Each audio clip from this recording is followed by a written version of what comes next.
भाग 5 सबै वैज्ञानिक प्रमाण एउटै बलियो हुन्छन् त? जडीबुटी विज्ञान नेपाल। नमस्कार साथीहरू, जडीबुटी विज्ञान नेपालमा फेरि स्वागत छ। अघिल्लो एपिसोडमा हामीले जडीबुटीको वैज्ञानिक अनुसन्धानका चरणहरूबारे बुझ्यौँ।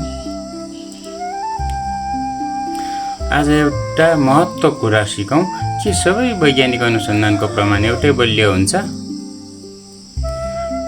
उत्तर हो, हुँदैन। उदाहरणका लागि, यदि एउटा सानो अध्ययनमा 20 जना मानिस मात्र सहभागी छन् भने त्यसबाट आएको नतिजा उपयोगी हुन सक्छ, तर त्यो अन्तिम सत्य हुँदैन। तर यदि धेरै मानिसहरूमा राम्रो अनुसन्धान विधि अपनाएर विभिन्न ठाउँमा गरिएको अध्ययनले एउटै नतिजा देखायो भने त्यसलाई धेरै बलियो प्रमाण मानिन्छ।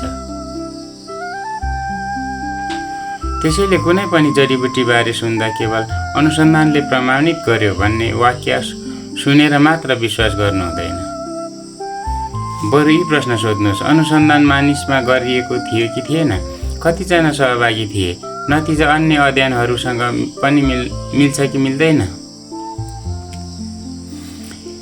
यिनै प्रश्नहरूले बलियो र कमजोर प्रमाण छुट्याउन मद्दत गर्छन्। यस च्यानलमा हामी कुनै पनि जडीबुटीबारे निष्कर्ष निकाल्दा सम्भव भएसम्म बलियो वैज्ञानिक प्रमाणलाई प्राथमिकता दिनेछौँ।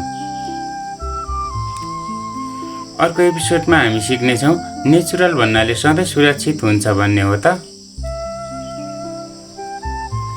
यदि यस्ता प्रमाण आधारित जानकारी मन पर्छ भने जडीबुटी विज्ञान नेपाललाई सब्स्क्राइब गर्नुहोस्। धन्यवाद। फेरि भेटौँला अर्को पाठमा।